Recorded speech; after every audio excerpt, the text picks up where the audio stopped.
couple of people.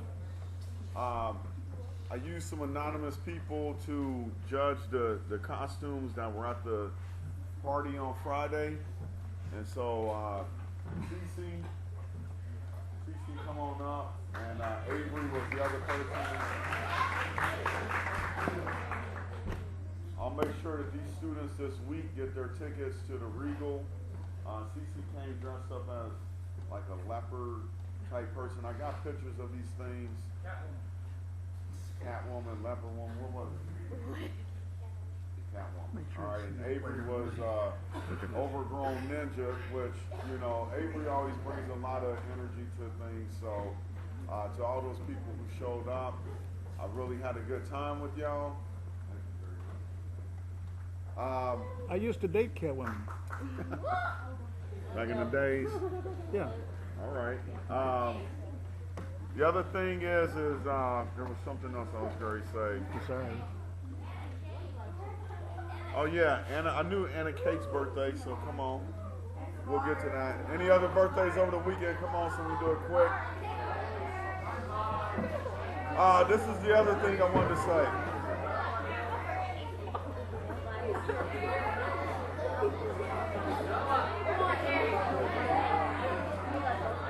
If they don't want to come up, don't make them come up.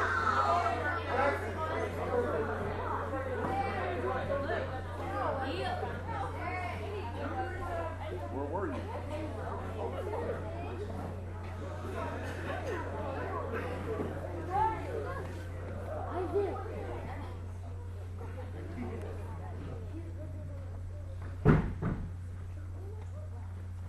Before we do the birthday thing, I know Friday is Halloween. I want everybody to be, you know, careful out there, trick or treating if that's what you do. But if you're going to wear things to school, I'm going to tell you now, there are no masks. You cannot wear a mask to school. No mask of any kind. The reason why we do that is we have little kids who are here, and even though we're not scared, we don't want to scare little kids. So things that you're going to do that you want to wear to school, there's no blood and gore at school. What we allowed at the Halloween dance is completely different than during the day at school. So if you want to dress up Friday, you can. Just no blood and gore and no mask. What's your quick question? Can we bring things like props, like a plastic sight or something? Nope. No weapons. You can do all that in the evening when you go home. We don't care to see all of that. So if you can make a costume where it's comfortable for school, no blood and guts and gore, no weapons, no plastic weapons, then come on. If not, save it for when you go out with your parents that evening. Skeletons probably would not, but you just cannot have a mask. What about a hood? You cannot have a mask. You know that you can't wear a hood, so.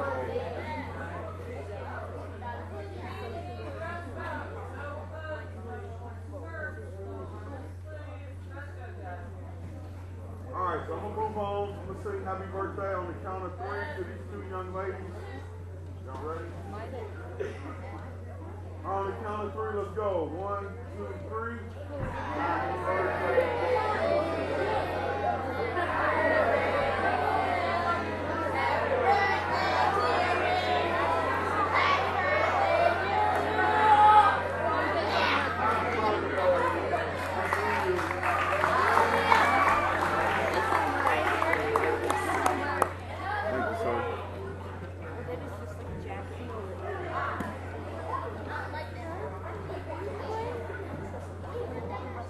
If Halloween's not till Friday, how come some of you wore such scary costumes today?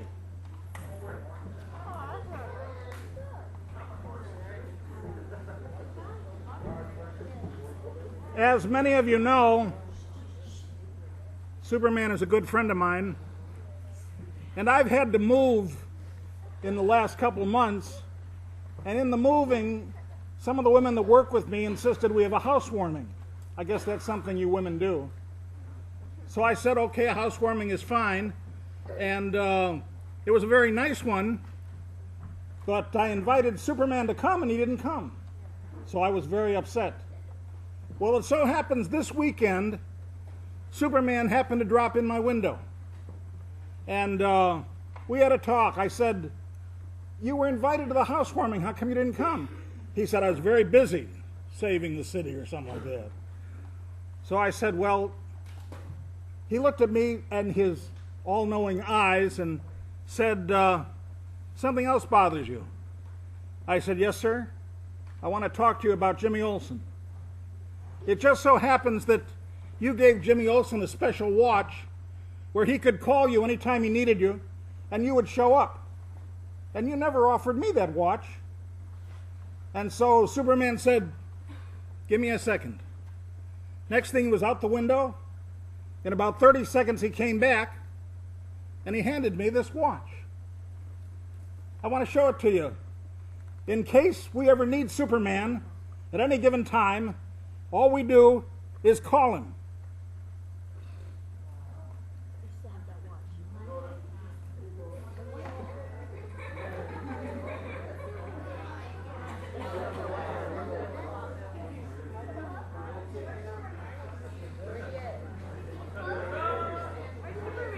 Want to see it again? Yeah.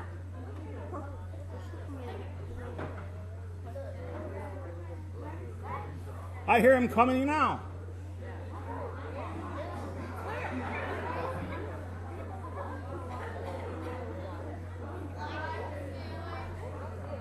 Takes a real special guy to wear a watch like that.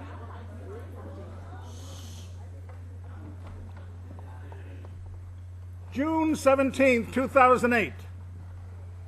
I was on my way in the evening on my Sprint motorcycle, my Spirit motorcycle, to teach an evening college class. I got hit by a guy with a revoked license, 21 years old, had his grandmother's car without permission. I was knocked over the car, dragged 40 feet. The policeman thought I was dead. They gave me a tracheotomy there on the spot. Then they dragged me into the hospital where my leg was broken, where they had to take a piece of metal and put it inside me in order for me to keep. My pelvis was totally broken. They had to put it together. And everybody thought I was dead. In fact, that night, they were making arrangements for me to be buried. My rehabilitation has been miserable. I mean, I've never been in the hospital before. I was healthy all the time. I never had any problem with being sick or what have you. I'd never been a patient in the hospital. And rehabilitation is very difficult for a person that has never actually been in the hospital or needed it. And I don't mind telling you, I was pretty depressed. There were times when I couldn't understand why I hadn't been taken into heaven. Why was I still injured the way I was? Why was I disabled? And I don't mind telling you, to this day, I am still disabled. And although I've made a lot of crossroads and gotten far, I had to fight my depression first.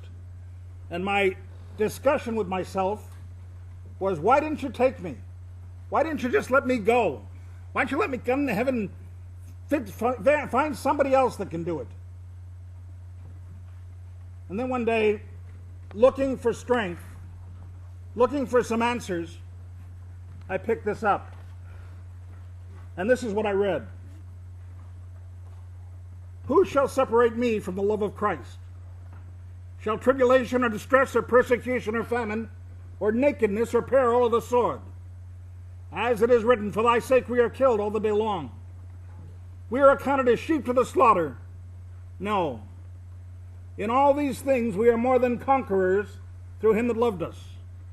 For I am persuaded that neither life nor death, nor principalities, nor powers, nor things present, nor things to come, nor height, nor depth, nor any other creature shall be able to separate me from the love of God, which is found in Christ Jesus our Lord.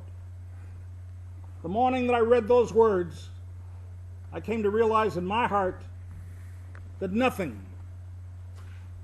accident, disability, nothing would separate me from God's love. Examine, if you will, what it's like to be able to face the world and know that you are a conqueror for Christ. And I know many of you get up not thinking that. You get up thinking, oh no, not another day. You get up thinking, where can I fool around? Where can I break a rule? Where can I get influence? Where can I get some attention to myself? What can I do? What can I do to get extra attention? That's how you think. How do I fight my parents? How do I fight my family? How do I fight my friends? How do I prove that I'm a bully? That's the kind of thinking that we have, that we create in our ego. Well, the man who wrote those words that inspired me wrote them while he was in prison. Let me tell you about his prison. He couldn't stand up. The roof was only this high. That means that day after day, week after week, month after month, he had to eat soggy bread, sitting, and even then he had to bend his head. He could never stand for the month after month, year after year that he was in prison. And yet much of what you've read in the Bible is what he wrote while he was there. And examine what he says. Does he say, I've had it. I can't stand it anymore. I'm depressed. I'm angry. I'm pitiful. I don't want to stay here in jail. I don't deserve to be in jail. I'm tired of it. I don't want to be here anymore. Is that what he said? No, he said, who will separate me from the love of Christ? Shall tribulation? You ever had any tribulation? We self-make our own tribulation. Many of you create your own trouble. Many of you are crying. Many of you are angry. Many of you are bitter and pretending that you're tough. You think you're the guy that is the one that counts. Nobody else counts. You create your own tribulation. You don't feel right inside, and you don't know why it is, but there's something wrong that's not working. Well, let me tell you something. That tribulation is not enough to keep you from God's love. Who shall separate us from the love of Christ? Shall tribulation or distress? You ever had any distress? You ever been knocked over a car and dragged 40 feet? You ever had metal put in your leg so that you could walk? I know what distress is like. You know what distress is like too. Some of you are orphans. Some of you have never had parents. Some of you have parents that hate you.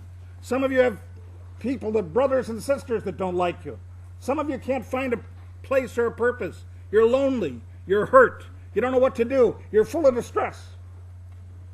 Distress will not keep you from the love of God. Who shall separate us from the love of God? Shall tribulation or distress or persecution? You want to talk about persecution?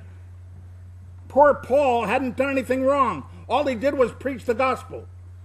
Of course, he had plenty to answer for.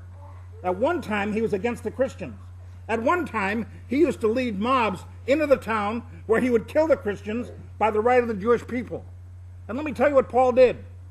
Paul would go into a town on his horses with his posse, and they would invade the Jewish family, Christian family. Then in the Christian family, they would pick out the women and the young ones and the older ones, and they would separate them in the hall. Then, one by one, starting with the youngest, they'd take the young one in, drag them in, cut their fingers, cut their toes, drag against their skin, cause them all kinds of pain, and then kill them. And then one by one they would go to the women, and then to the men, and do everything they could to kill. That's why people were scared of Paul. And yet Paul, who insisted that Judaism was the right way to go, and legal Judaism was the way you should go, and if you didn't believe in it, you should die, riding on a horse, leading his posse, there was suddenly a great light from the sky that knocked him off the horse.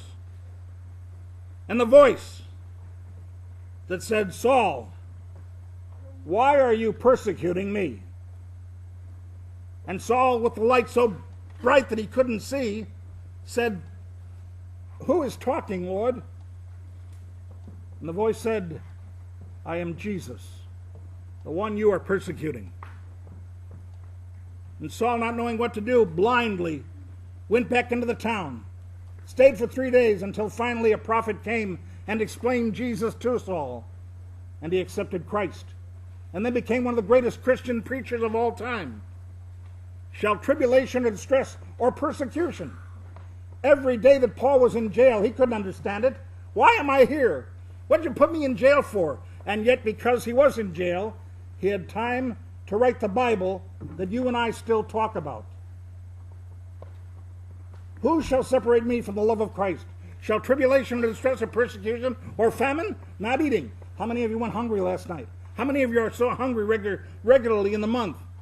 How many of you are like in India where they can't find bread or they can't get water? Shall famine, nakedness? Which one of you didn't have clothes to wear?